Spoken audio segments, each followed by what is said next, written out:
Legit. Kwentuhan ng barkada tungkol sa anything hit. Legit.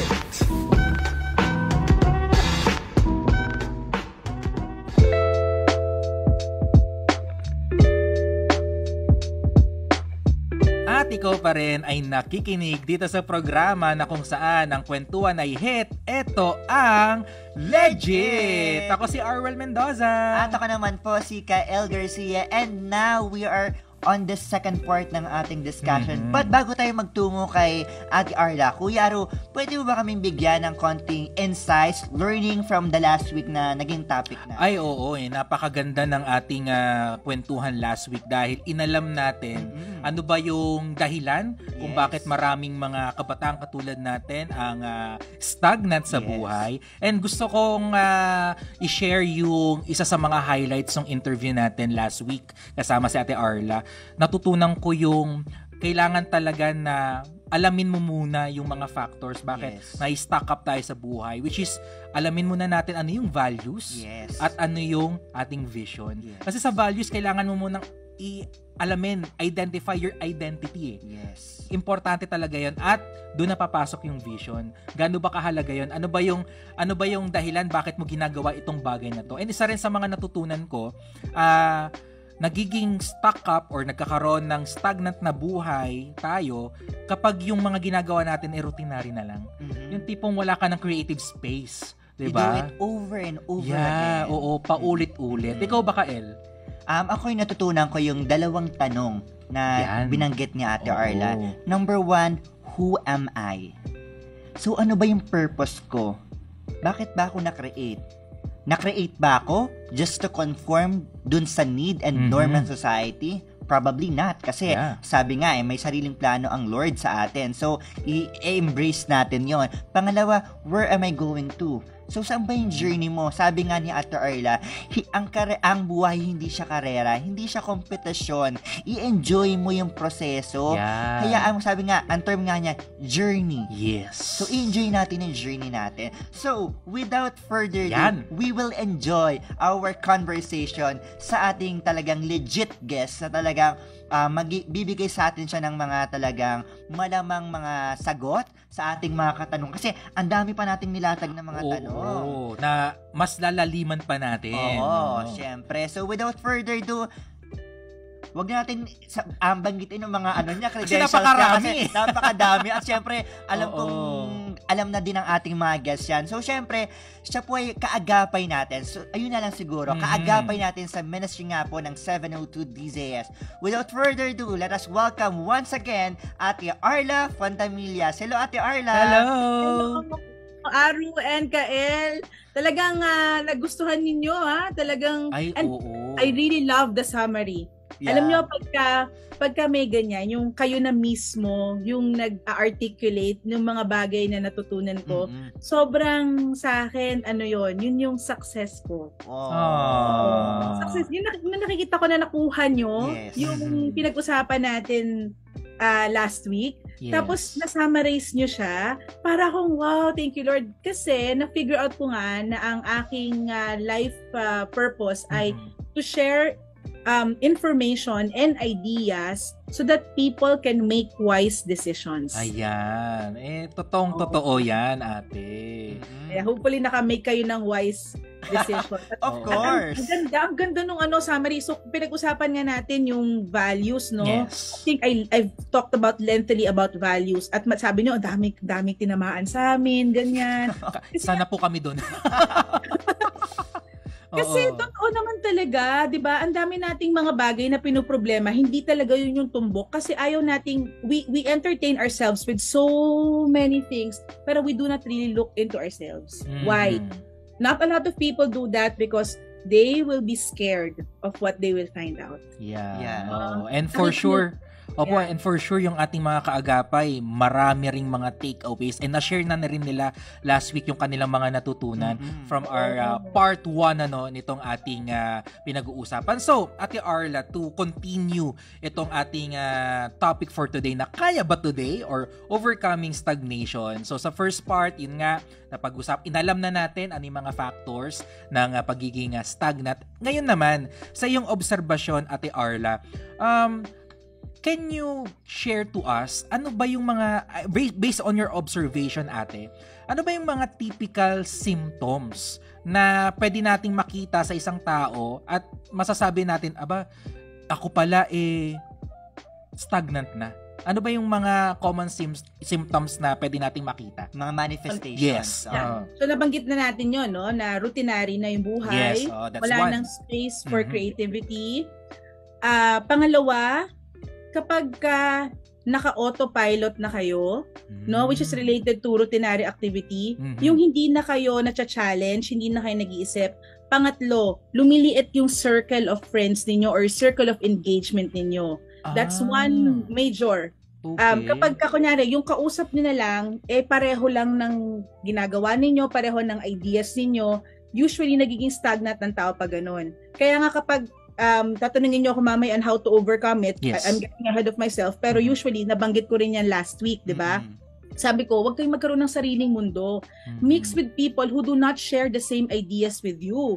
Mix with people you do not necessarily agree with. Yes. I have very good friends na, iisa ang friends ko, hindi kami madalas magkita, hindi kami madalas mag-usap, pero we share the same values, okay? But it doesn't necessarily mean we agree on other social issues. For example, may isa akong kilala, hindi siya naniniwala sa marriage, pero she believes in the value of family and partnership. So, talk with people who have different ideas. So, ang taong stagnant, pangatlo, aside from autopilot ka, you do things routinary na, wala ka ng creative space. Pangatlo, lumiliit yung mundo mo. Okay? Pang-apat, you are driven by fear. Ayun na. Okay? Indecisive na ang mga taong stagnant. Kunyari, may bibigay silang sa'yo, may bibigay na opportunity. Ang tingin kagad nila sa opportunity ay threat.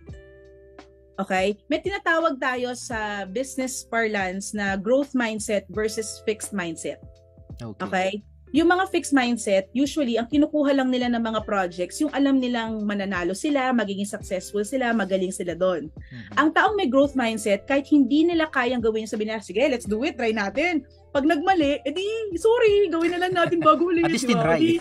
Oo, di ba? Parang ganon. Ganon yung growth mindset. They view challenges as opportunities. Yung taong fixed mindset, they view it as a threat. Tapos, ang taong fixed mindset, eto na ako ako na to wala na kayong magagawa dito. Ako na yan. Tanggapin nyo na lang yan. No. Ang taong may growth mindset, I still have so many things I can discover about myself. You know, when you were sharing your stories on your broadcasting journey, ang gusto kong sabihin nung bago tayo natapos is you guys can be more. You guys can be more kung sino kayo ngayon.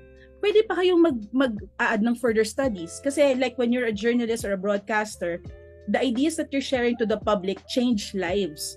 So, kailangan well-informed yung mga ideas. Alam ko si Kyle, nagma-masters yan Ayaw naman. Classmate yan yung dati kong kasamahan sa gobyerno. Very important yun kasi binabangga yung ideas. Again, connected agad sa sinasabi ko. Ang taong stagnant, kung ano lang yung beliefs niya, fix na yun. Hindi nag-evolve. Pero ang taong hindi stagnant, taong may growth mindset, kung alam nyo, dangerous guys, yung kamusta ka na?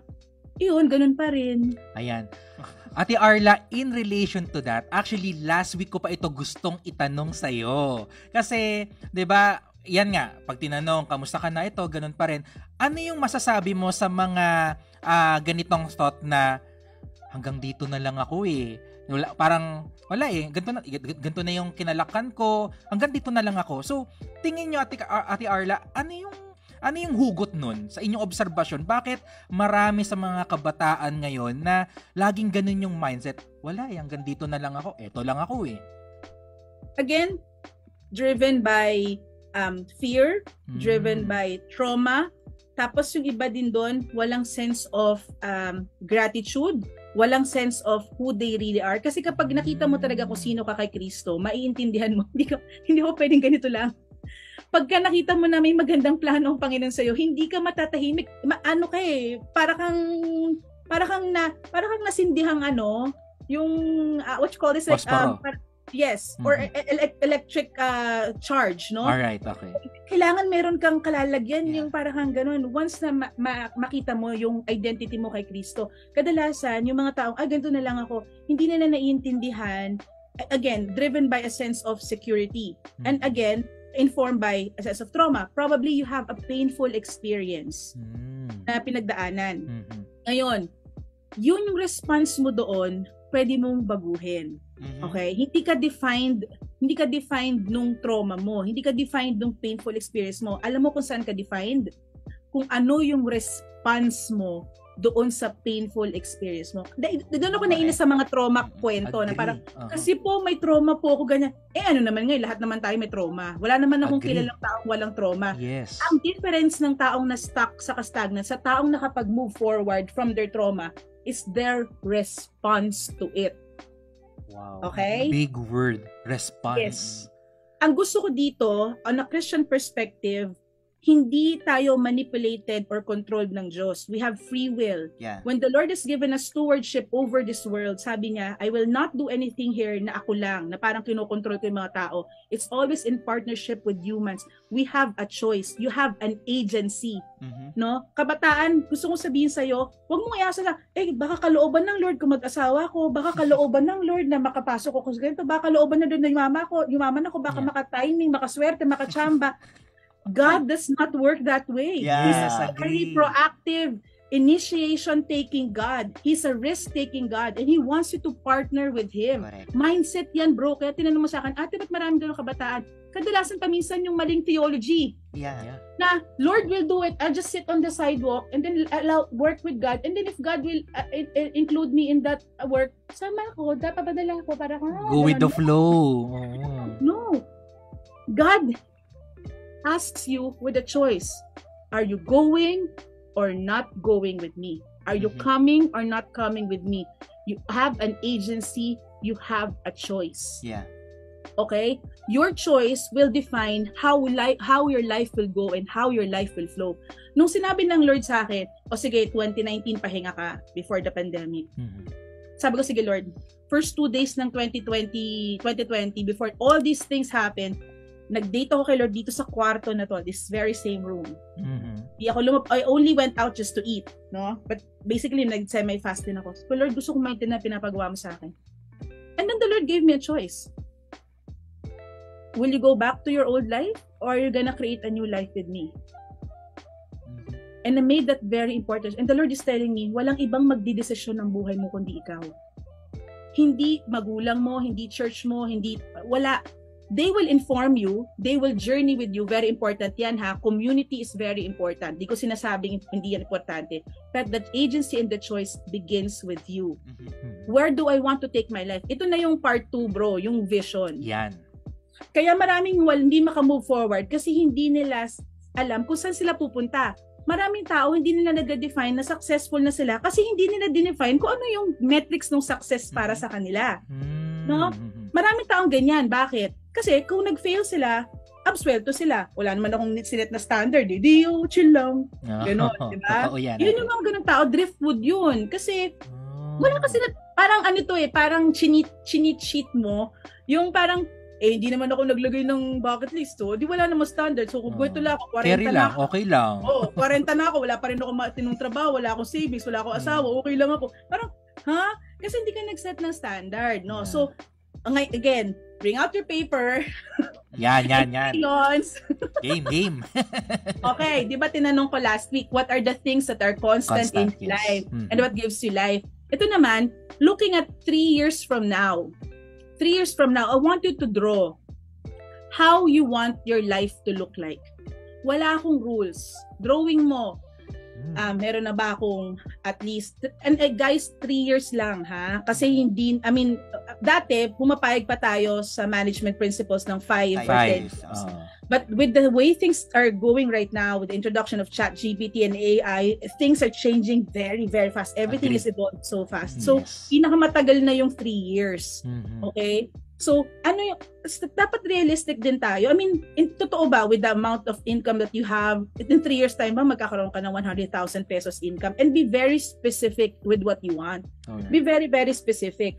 Kasi, para ma-metric mo, kaya 2023 ngayon, o sabihin natin 2024 gawin nyo to, timely din pala, no? Kasi year-end din. Yes, oo. So, kung 2024 mo siyang gagawin, ibabangga natin siya ng 2027. So, tingnan mo rin, kung gusto mo ng 100,000 peso income by 2027, i-specify mo, gusto mo ba ng ganitong bahay, nung gaano kalaki, kung pag nag-asawa, anong terms, anong klaseng engagement, anong klaseng ganon, no? I-define mo siya as specific as you can. So sit down and really think through para meron kang guidepost.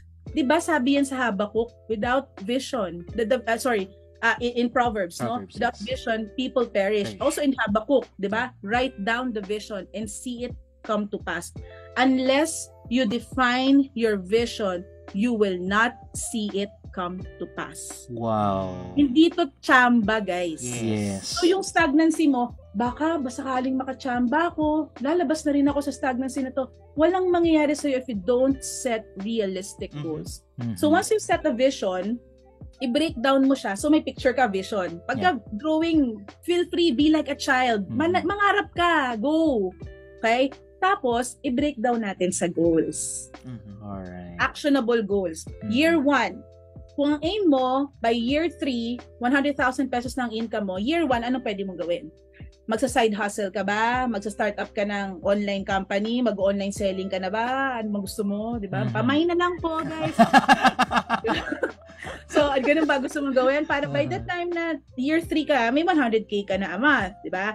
So, i-break down mo siya into actionable goals. Okay? Yet realistic, ate. Yes, yes. Always specific, measurable, smart.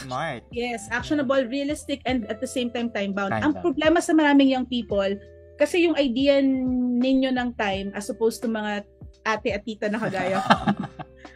Yung idea nyo ng time, 20 years old na lang man ako, mahaba pa buhay ko. Magugulat ka na lang, 40 ka na. Totoo yan. Ang bilis talaga. Totoo, pagising mo, yun na yun. If you do not take hold of your life and you do not allow God to take hold of your life and you embark on a journey with God, magugulat ka na lang, life will just pass, days will just pass, you have wasted a lot of time, opportunity, energy, and resources that you could have maximized kung inalam mo kung saan ka pupunta in the next 3 years. Importante yun. Maraming taong stagnant kasi wala silang vision of what they want to become, who they want to become. What kind of achievements do I want to have? What kind of contribution? At last, importante hindi lang guys achievement and contribution. Gusto ko idagdag, ito yung pinaka-importante. What kind of human being do I want to become? Do I want to be more loving? Yes. Nilagay ko yan. No? Sa love life aspect nga, Kael, di ba kanina we were talking off the air. Nilagay ko yan na mas gusto kong mas open ako, mas feminine na ako, mas gusto kong mas loving ako with grace. Kasi I can really talk so strong. I mean, you can see my personality. Yes. But I've intentionally, sabi ko, by 2023, I want to be more gracious, be more like the femininity, the gift of femininity, the gift of being a woman. I want to unleash that to the world because I live kasi in a world wherein if you're a woman, parang medyo lugi ka kasi nasa defense ko dati. So, ngayon, sabi ko, may beauty. Bakit ako nilikha ng Lord na babae? Bakit hindi ko i-maximize yun? Bakit hindi ko yun? So, ganon. No? Kasama yung becoming, not just achieving or doing. Kasama sa vision yun. Anong klaseng tao ka? Pagkatapos, mas patient ka na ba? Mas hindi ka na ba magastos? Hindi ka na ba impulsive? Wait lang, tinatamaan ako doon sa magastos. Diba? Mas practical ka na bang tumingin? Again, kailangan ba talagang puntahan ng lugar para lang mapicture ng sarili at masabing I was here. Or whenever you go to a place, it's because you would want to engage in a community, be in touch with the culture there. You want to build relationship with your heritage. Yun yung goal ng travel mo. Not just to say, hey, I've eaten this, I've taken a photo with this one. Yung ganon, do you want to become that kind of person? Kasi alam nyo, after you've been to like, let's say, 200, sabihin na natin mga about 70, after you've been to about 70 different places, it just feels the same. Wala nang difference eh. Sa una lang, syempre excited ka pa, nagda-travel ka, dahil kina-check sa bucket list mo. But after the 70th country or 70th location, city or province, it just feels the same. Unless you have a goal, a clear goal, a vision of where you want to take that travel beyond just going to a certain place. Alam mo, Kael, dito sa pinag-uusapan natin ngayon, hearing Ate Arla, isa rin sa na-realize ko na kapag magsaset ka ng goal, kailangan talaga specific. Hindi pa pwede yung suntok sa buwan, hindi pa pwede yung tansyahan lang. Kailangan talaga na kung kinakailangan mo na mas maging detalyado ito, go, ililista mo talaga. Kasi magandang exercise yun eh. Para rin mabantayan mo rin sarili mo na, ito ba, nasiset ko pa tong goals na to, in 3 years ba, meron na bang progress? Nagmo-move forward na ba ako? O nagiging stagnant ako? Grabe. Siguro gusto ko lang i-share, natuwa ko dun sa sinabi ni Ate Arla kanina na madaming tao, binigyan nga tayo ni Lord ng free will. Tapos ang gusto nila, ang laging sagot kapag may gusto sa isang bagay, kung kalooban ni Lord, kung will ni Lord, kung purpose ni Lord, yung ganun ng mga sagot na sabi ko nasa ng free will, di ba? Yung iba nga sinasabi, bahala na si Batman. Oo, may mga ganon. So, di ba nga, tama yung sinabi ni Ate Arla na maging proactive tayo. So, kung gusto mong mag-move forward, kung gusto mong ma-achieve yan, kung gusto mong makuha yan, kung gusto mong ma-attain yan, wag kang papetiks-petiks, wag kang uupo sa sidewalk, natutunganga ka lang. Binigyan ka ng Lord ng talents, ng skills. Wag mong i-stack yan sa sarili mo. I-try mo. Hayaan mong mag-grow ka. At syempre, Ate Arla, gusto ko lang maitanong sa'yo kasi itong season ng mga kabataan ngayon, yung mga Gen Z and Millennial, usong-uso nga yung hopping. Not only sa yung job hopping, yung mga ganyan. Kasi sa tingin nila, they do the work over and over again. Paulit-ulit. Ayaw daw ng mga kabataan ngayon nun. Tapos, pag ayaw nang binibigay, ayaw daw nila parang bare minimum na lang. Kaya nga nauso yung quiet quitting. So, di ba? Ano po yung masasabi niyo about that, Ate Arla? Sige, babalikan ko yan pero magre-react ako doon kay Arwell saka sa'yo, no? Yung sinasabi mong very specific and at the same time having a choice, using your talents and creativity. Babalikan ko lang yung faith kasi again, this Christian intersection speaks of the character of God. God is specific. Moses, you build 40 meters, 400, ganyan of this ark. He was very specific when he has a plan or a project ahead. Number 2, yung sinasabi mo na choice, na creative, God worked for 6 days. He created. He did not just say, okay, let us have light. No. Ting, ting, ting. No. When God created something, He was thinking, He was putting work, He was putting passion to the point that, paano ko nasabi yun? Because at the end of the work, He would say, it was good. Yes. Ibig sabihin, meron siyang picture sa mind niya, tapos tinrabaho na yon para on the 7th day, he could rest.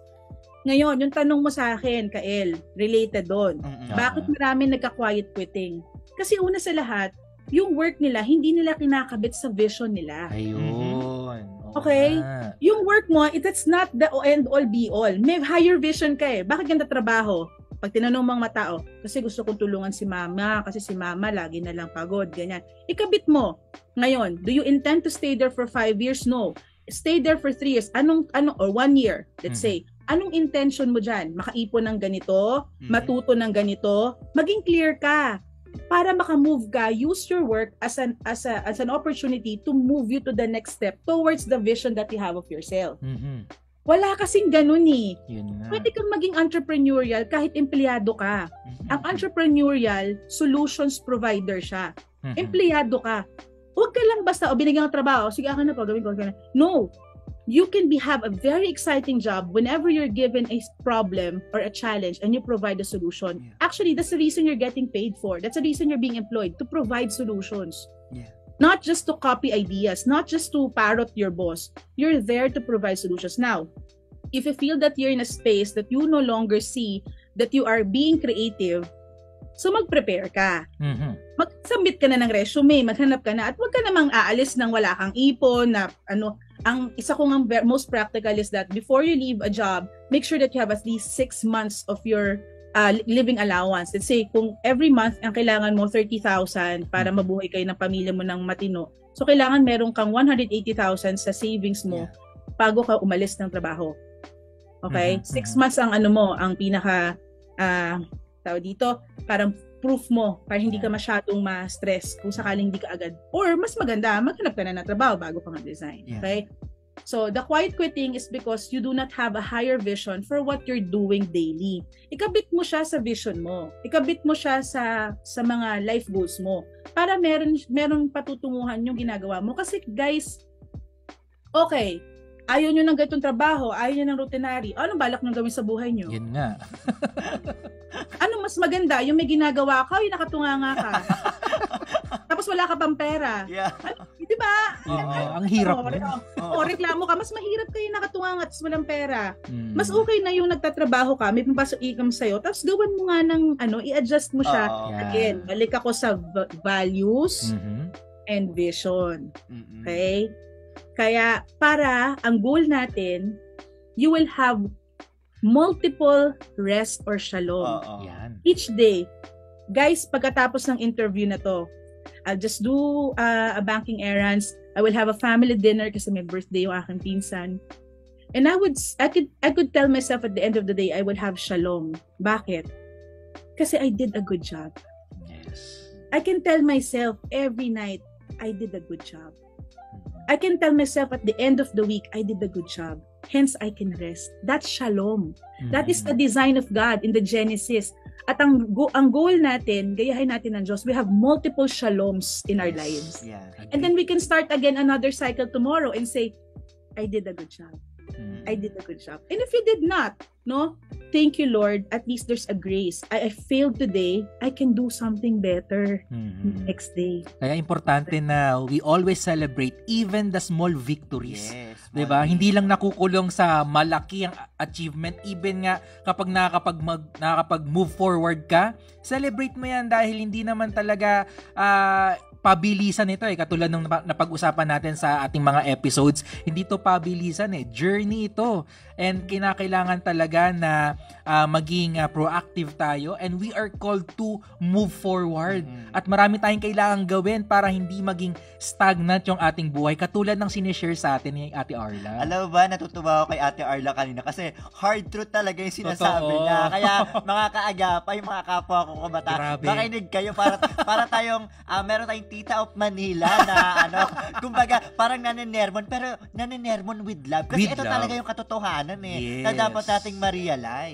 Hindi ka nabuhay para ma-stock up lang. Yes. Hindi ka tinawag na maging stagnant sa buhay. We are called na mag-move forward at i-explore pa ang maraming bagay and kailangan talaga na malaman natin ano yung purpose na yon. Kaya naman ngayon we encourage you. Ngayon pa lang as we talk, as we discuss this, sulat mo na, ano ba yung mga gusto mong mangyari, ano ba yung mga purpose na yan, and hayaan natin na i-lift up yan sa Panginoon. Dagdag ko lang, Arwel, no? Yes, gusto ko yung sinabi ninyo yung specific, tapos at the same time, yung working, no? Isa pang system ng Diyos na ibang-iba sa mundong to, si Jesus is very simple. Yeah. Very simple. Kung gusto niyo makalabas, probably this is a good time for us to talk about how to get out of stagnancy. Yes. Right? Okay. Don't think big. Think small and simple. Ang problema sa maraming kabataan, pa nag-iisip sila, babagoy ko lang ang buhay ko, kailangan bukas na ako, meron na ako, kailangan naka-lose na ako ng 10 pounds, ganun. Parang, ilang beses ko rin pinangarap yan, ate. you do things one each day. Each day. Yung sinasabi niyong celebrate small wins, yun each day. Each day. Yung lifestyle change na ginawa ko, ito parang si Ate Arla, I'm telling you, it was 5 excruciating years. And now the Lord is telling me, hey Arla, let's start another cycle. I was like, Lord, ayoko na, okay na ako, masaya na ako eh. Pero you know that the Lord is calling you to a greater height and then telling you to abandon things. Do not be afraid to lose just so you can gain. Wow. Do not be afraid to lose things. Yes. So number 1, think small. Huwag ka masyad. For example, kung dati isang beses ka lang naliligo sa isang linggo. Sobrang, stuck ka na talaga. Yung dumating ka na sa ganung moment sa buhay mo na kahit paligo ayaw mong gawin. Try natin kaya na sabihin mo, araw-araw, bukas maliligo ako. Hanggang sa, okay na, nakakaligo ka na araw-araw. No? Ganun yun eh. Sa psychotherapy, para ang isang tao maka-heal sa pain or trauma niya, you expose that person slowly to whatever it is that fears them. Yeah. For example, you fear money, no? What if I give you 20 pesos? Pag nakita kong faithful ka doon, gawin natin 50. Sunod gawin natin 100. Pati ipon, guys, huwag kayong mag-iba talaga sobrang magtipid sa sarili, dinideny na ako, may ganun ako para lang mabilis makaipon. I realize, no. You have to do it slowly, no? Alright. And consistently. Yes. Mas daig ng isang taong consistent, yung taong magaling. Totoo. Okay. Basta consistent ka, okay ka. So, small, consistent steps. Huwag kayo masyadong malaki. For example, hindi rin kayo mahilig makipagkwentuhan. O mag-schedule ka, once a week, I will talk to a friend. I will schedule a coffee time with a friend. O once a week muna, hanggang sa gawin natin twice a week. O padating din sa health. Dati, you don't walk at all, as in nakatambay ka lang. Oh, sige, sabihin natin, once a week, 5 minutes.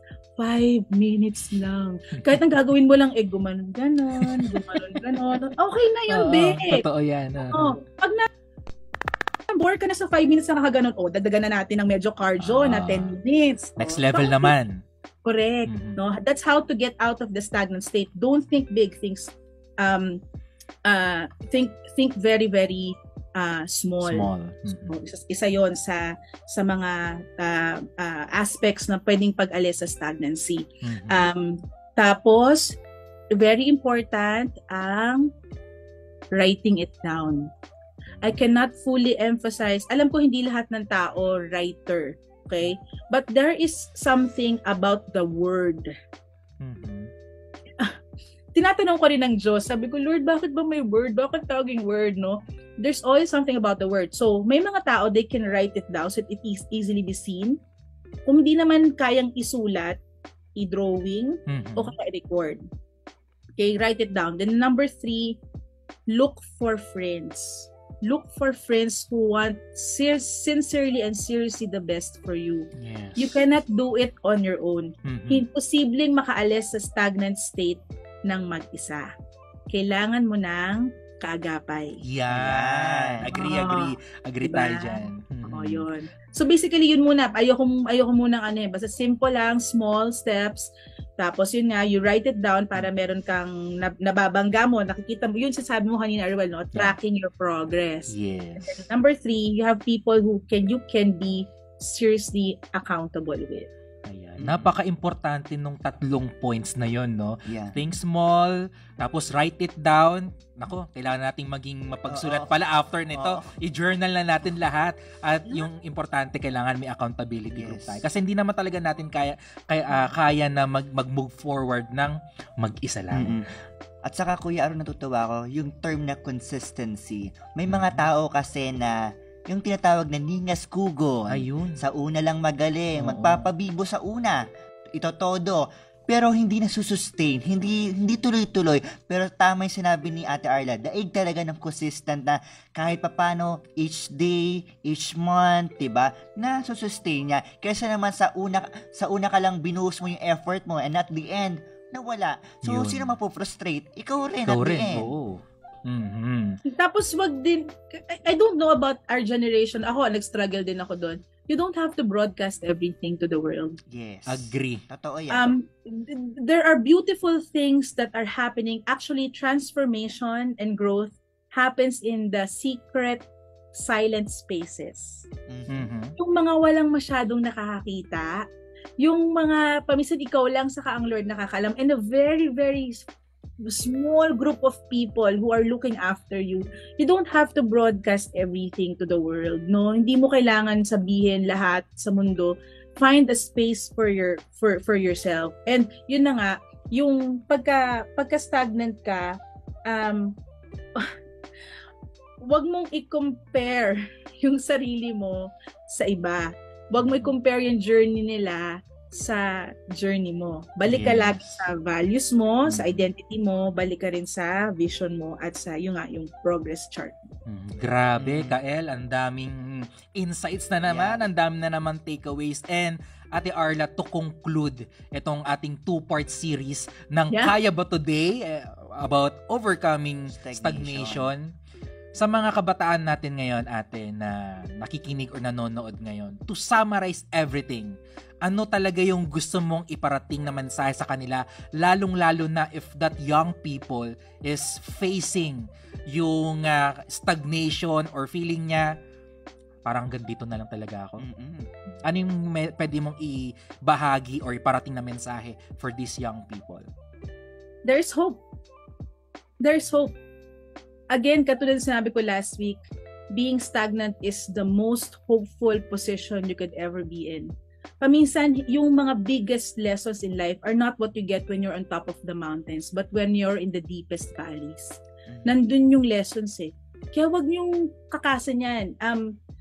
Ako, papunta na ulit ako sa stagnant season. Nararamdaman ko na yun. Kasi active na ako eh, self-aware na ako eh. Alam ko na may cycle ako. May cycle ako na after 3 years, kailangan may papagawa na naman na iba yung Lord sa akin eh. Otherwise, I will stagnate and self-sabotage, no? Kasi nabobore na ako masyado.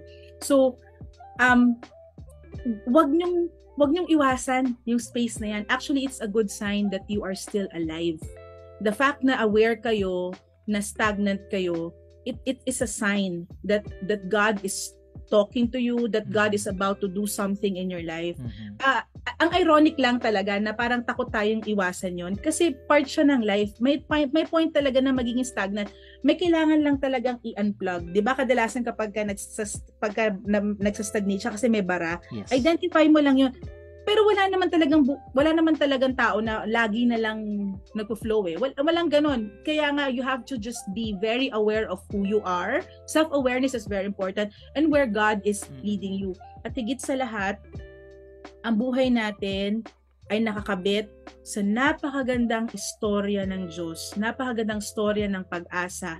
At kung hindi ka dadaan sa point na yan, wala kang journey of transformation. You have to go through the stagnant stage and be able to overcome it. Don't be afraid of that stage. Take advantage of that stage. Learn more about God. Learn more about yourself in that stage. Learn more about your social realities in that stage. And once you're able to get out of that, poof, pag nag-flow ka na ganyan, be very, very sure of what kind of flow you're bringing to the world. No? So that's a very, very good opportunity. Huwag kang mawalan ng pag-asa, kaagapay, mga kabataan na nakikinig sa atin. That's a very good state. And yes, get mentors, no? I have an online page. I sometimes talk to young people. Eventually, no, we will be designing conversations like this. Kasi nakita ko ang dami talagang need na ganito ngayon. So we will be designing that. You're very much welcome to send me a message, ask me questions, or sa community nyo. Hindi naman necessarily ako.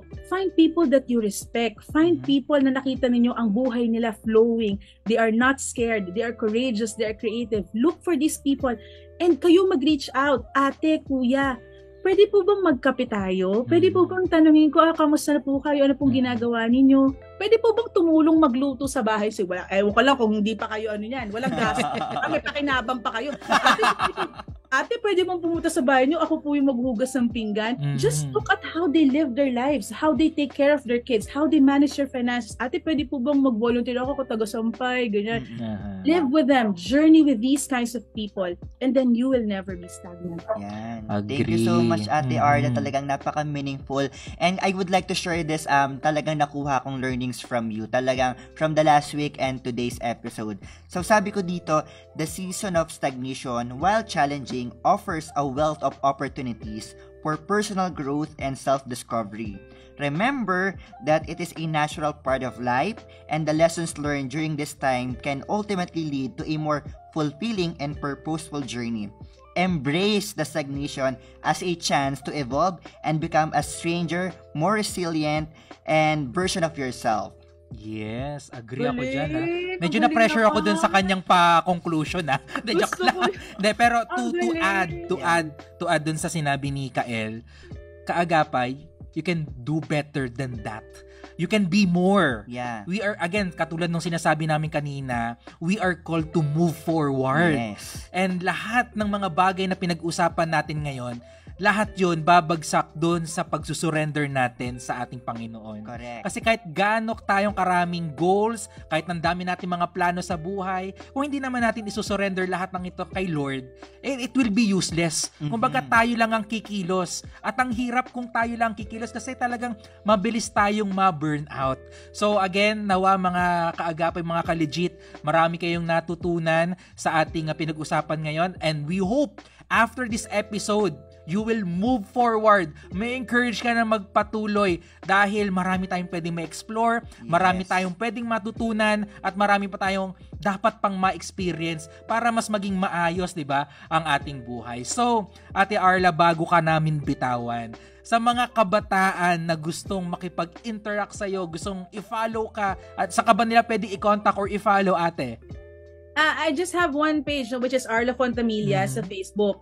But again, we're slowly building an online community. I will update on that Facebook page kasi alam ko may mga tao na toxic na sa Facebook. They want a different space. I will also be exploring, although talaga nag-struggle ako dito, pero mukhang kailangan ko na talaga, I will be exploring TikTok. It's going to be in a partnership with Group of Gen Z. Yes. Sila na yun. Ayok kasi...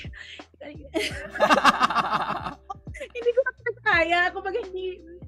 I want to part yun ng aking transformation journey. Mukhang kailangan ko aralin yung landscape ng TikTok, but with the help of the Gen Z, papasukin natin yun. Tapos we are gearing towards creating a space, a web space. Pero ang goal talaga dito is for people to have space for conversations, space for mentorship na kulang ngayon sa public space. Tapos yung I just so love how you are receiving this. Kasi biro mo, pag sinabing stagnation, negative agad yung naiisip mo. Pero tinan mo yung dahil nakakabit siya sa storya ng Diyos, suddenly, it becomes not a threat but a welcome opportunity. Grabe yung ganon. Yung you need people, we all need people who view things differently and with the lens of hope. So, ganong mga conversations ang gusto nating i-bring out sa mga conversations natin. But so far, I just have Facebook right now, but soon we will be exploring TikTok as well. Tapos, sa Facebook, hindi naman ako suplada. Mag-message lang kayo. O yan ha. I respond. Sometimes I even answer phone calls talaga kapag nakikita ko na kailangan na siyang i-phone call. Yeah. And again, palakpakan natin guys. Ate Arla, thank you for sharing us your legit insights. Grabe yung 2-part series natin. Talagang ang dami nating natutunan, ang dami nating mga realizations. And again, kaagapay, if you have takeaways or feedback about our topic ngayon, i-comment mo na yan sa ating comment section or i-message mo kami sa ating Facebook page na 702 DZAS-FEBC Radio. So that's it for this episode. Maraming salamat sa iyo, kaagapay, sa pagsama sa amin ngayong araw. And nagpapasalamat din tayo, Kael, sa ating mga kaagapay dito sa ating broadcast. Totoo yan. So, syempre nagpapasalamat tayo sa tumulong sa atin sa broadcast po na ito, sa ating mga production technicians, sa ating radio TV, sa Bukawi Tech People. Thank you so much po. At dito na nga po, nagtatapos ang ating episode for today. Hopefully, you have learned a lot. Paki-comment po ang inyong learnings and takeaways po. Ako po si Kael Garcia. At ako naman, si Arwel Mendoza. Until then, see you next Sunday para sa Kwentuhang Hit. Ito ang Legit! Bye! Legit. Kwentuhan ng barkada tungkol sa anything hit. Legit.